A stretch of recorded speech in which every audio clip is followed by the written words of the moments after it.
kembali di Q&A. Nah, sebelum kita lanjutkan bersama Mbak Rieke Diah Pitaloka dan juga para panelis kita sebagai janji bersama tadi sebagai wakil rakyat, harus mewakili rakyat untuk kemudian menyuarakan sebaik dua bait lagu yang telah diciptakan sebagai bentuk pertanggungjawaban dari statement profil di Instagramnya. Apa lagunya dan bagaimana? Silakan senandungnya Mbak Rieke. That simple. That simple. Yang waras ya.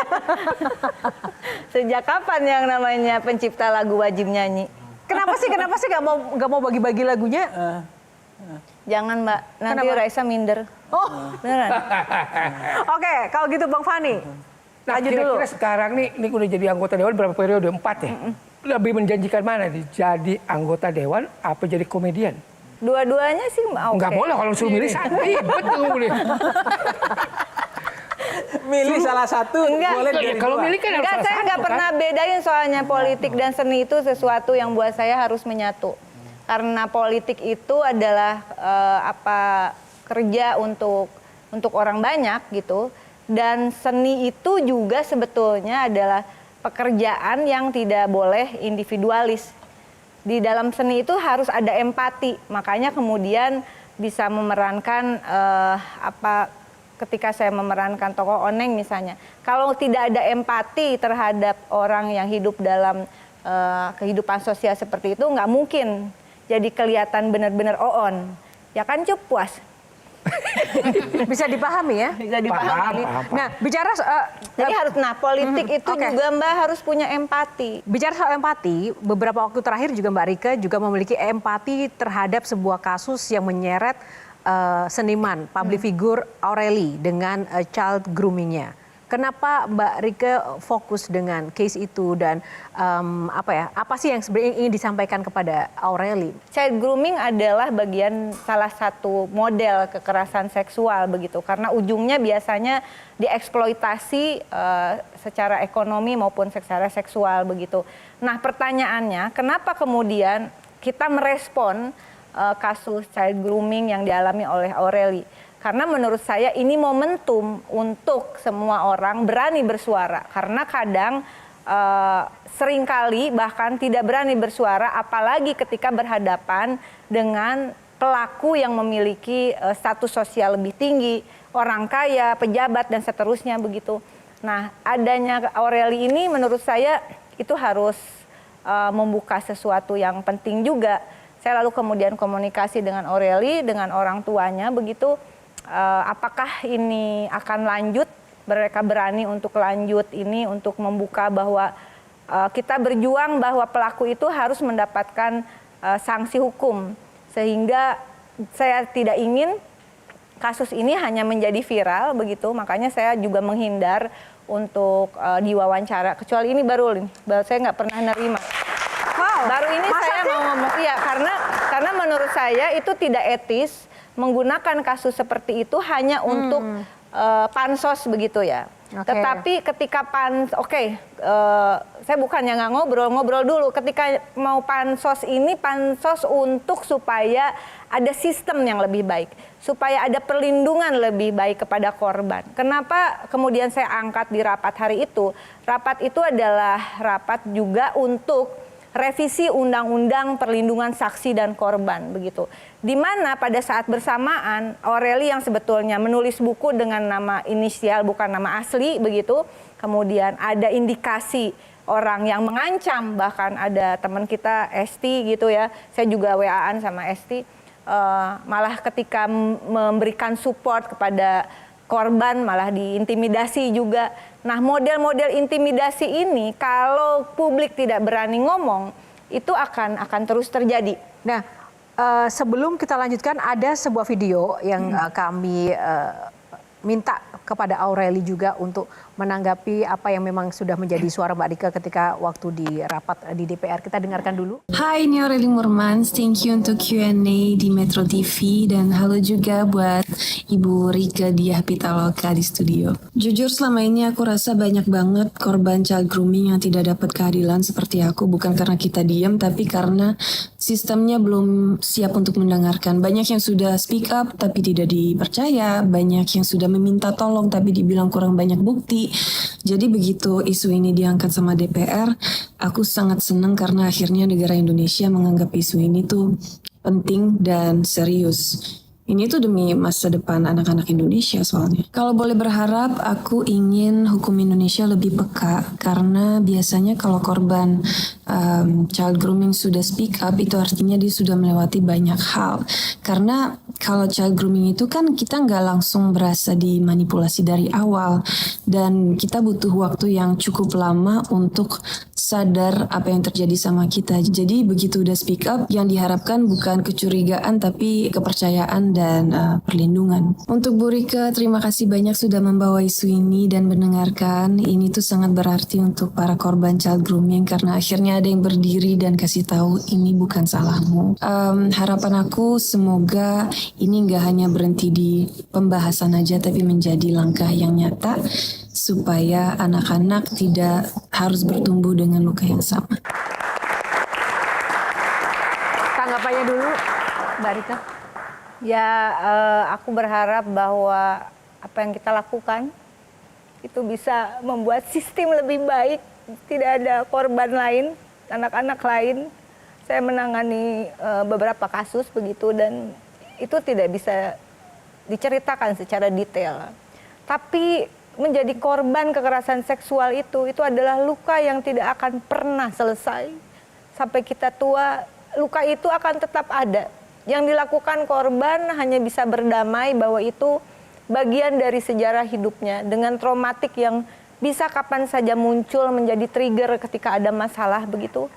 Dan saya berharap itu tidak terjadi lagi pada anak-anak kita. Dari perjalanan yang penting ini, menurut saya adalah sistem harus diperbaiki.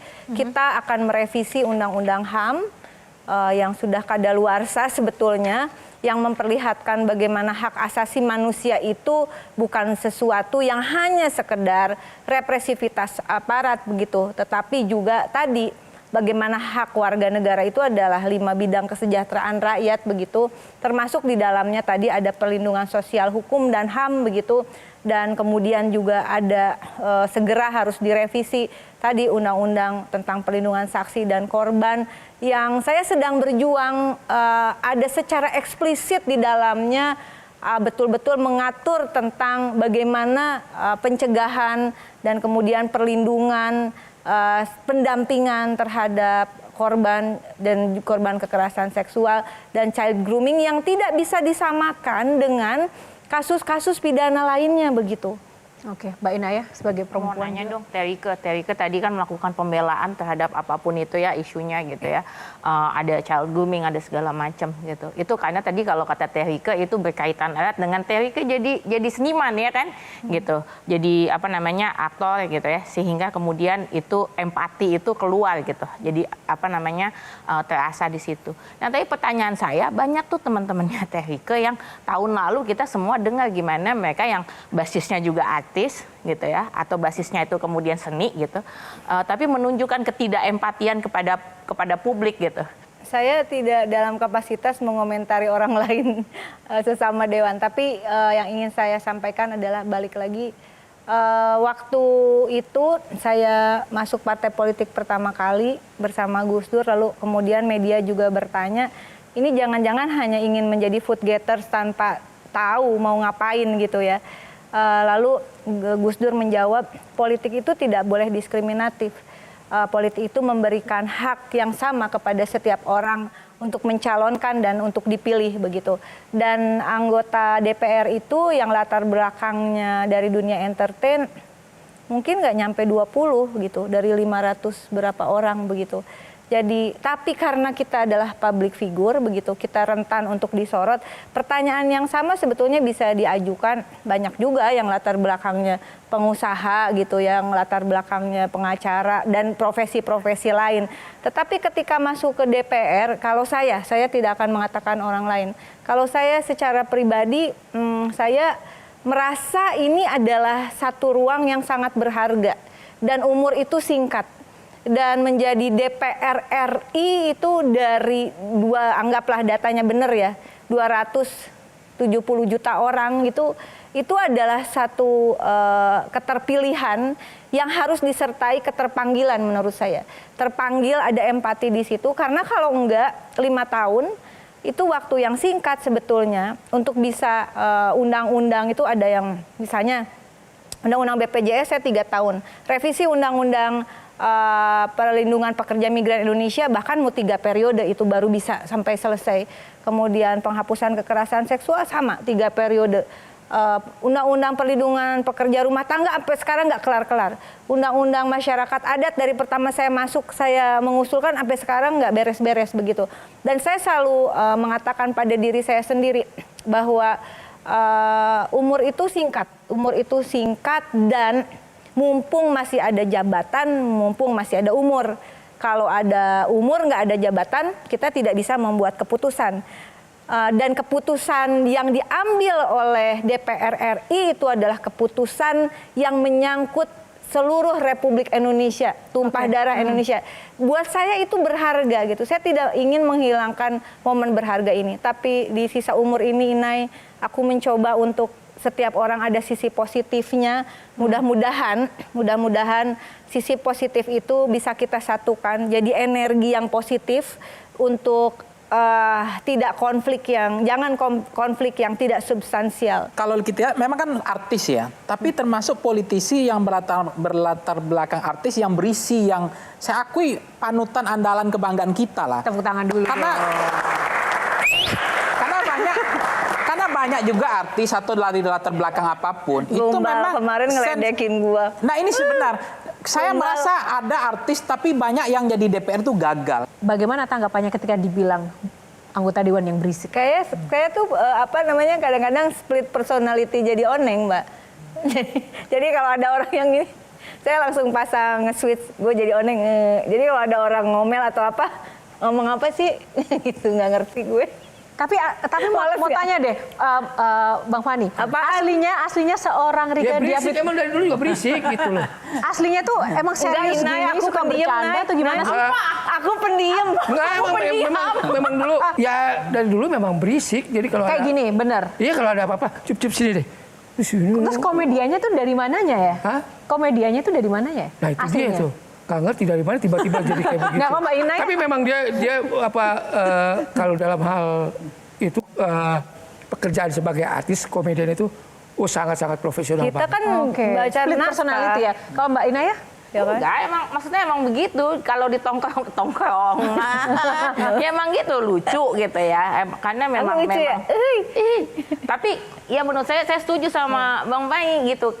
Teh Rieke itu dia jadi anggota dewan nggak jadi anggota dewan tetap akan berisik gitu. Jadi ini bukan masalah memang misalnya Ada jabatan atau nggak ada jabatan gitu. Memang Mungkin udah itu yang berisik membedakan. Yang tadi kalau katanya Bang Pangi, ada orang-orang yang dari artis mungkin mereka berpikir itu adalah bagian dari apa namanya setelah jadi artis jadi anggota dewan bisa aja gitu. Mereka mikir jenjang karirnya begitu. Mungkin gitu. udah bisa jadi artis jadi anggota DPR ada juga. Ada juga gitu. Tapi kalau Teh Rieke itu memang karena dari awal sudah punya Mentor. muatan tadi itu, udah punya muatan Nah, aku banyak. tuh gini, Berisi dan berisik ya? mau jujur. Oke, singkat Mbak. Aku tuh jadi artis, aku syuting dari umur 13 tahun. Karena kalau aku nggak kerja, aku nggak bisa beli buku, aku nggak bisa bayar sekolah. Pernah sesusah apa Ya. memangnya? Susah banget, Mbak. Yang ya. paling nggak terlupakan sampai sekarang?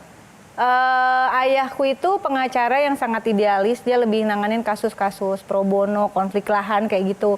Dan akhirnya anaknya 6, ibuku harus bekerja, ibuku jadi tukang pijit refleksi. Aku cerita ini kemana-mana untuk sharing gitu, bahwa jangan berkecil hati gitu. Meskipun keadaan ekonomi keluarga itu sangat sulit, jangan berkecil hati. Saya kemudian bantu ibu saya untuk jualan jamu, naik sepeda gitu kayak gitu. Dan itu menjadi pelajaran berharga. Sejarah hidup kita yang sulit itu adalah pelajaran berharga untuk menempa kita menjadi manusia yang kuat, khususnya perempuan yang kuat begitu. Sesulit apapun ekonomi orang tuamu, Nak, jangan menyerah. Jangan pernah menyerah karena sebetulnya kalau kita berusaha, Tuhan itu pasti, Allah itu pasti akan kasih jalan begitu. Dan untuk orang tua juga saya kira orang tua saya itu mengatakan bahwa kami tidak bisa memberikan warisan apapun untuk kalian. Warisan yang bisa diberikan adalah dua hal saja. Semangat menuntut ilmu dan semangat berjuang untuk membantu orang lain. Cuman dua itu aja. Dan dari situlah kemudian kita 6 bersaudara, semuanya alhamdulillah ya dari Universitas Indonesia begitu semuanya. Jadi orang semua lah. Dari kecil saya lahir sebagai orang, Mas. Jadi itu menurut saya penting dalam situasi sekarang ini. Motivasi-motivasi seperti itu menjadi penting dan itulah yang menjadi pengalaman personal saya yang membuat saya merasa orang Indonesia tuh banyak kok anak pinter, bukan nggak mau kuliah, tapi karena akses untuk kuliah itu susah begitu. Bukan nggak mau sakit, nggak mau berobat, tapi karena memang akses untuk berobat itu juga sulit misalnya kayak gitu.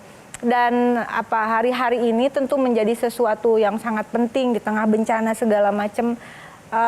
Jangan berhenti untuk saling memberikan support kepada siapapun. Jangan ada lagi anak yang merasa sangat terpukul dengan keadaan ekonomi keluarganya lalu menyerah.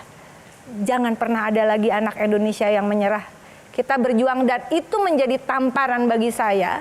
Dan saya katakan tadi, semua itu memotivasi saya untuk, saya kadang-kadang disebutnya cegil di DPR begitu. Dilarang ngomong, ya saya ngomong begitu. Kalau semakin diintimidasi dalam politik, berarti apa yang kita suarakan itu semakin penting. Kalau nggak penting nggak ada yang intimidasi, gitu aja. Kebiasaan dari seorang Rieke Diah Pitaloka yang orang selama ini nggak tahu.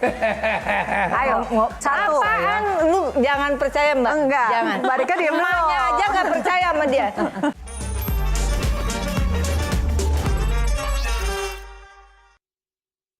Jelajahi cara baru mendapatkan informasi. Download Metro TV Extend sekarang.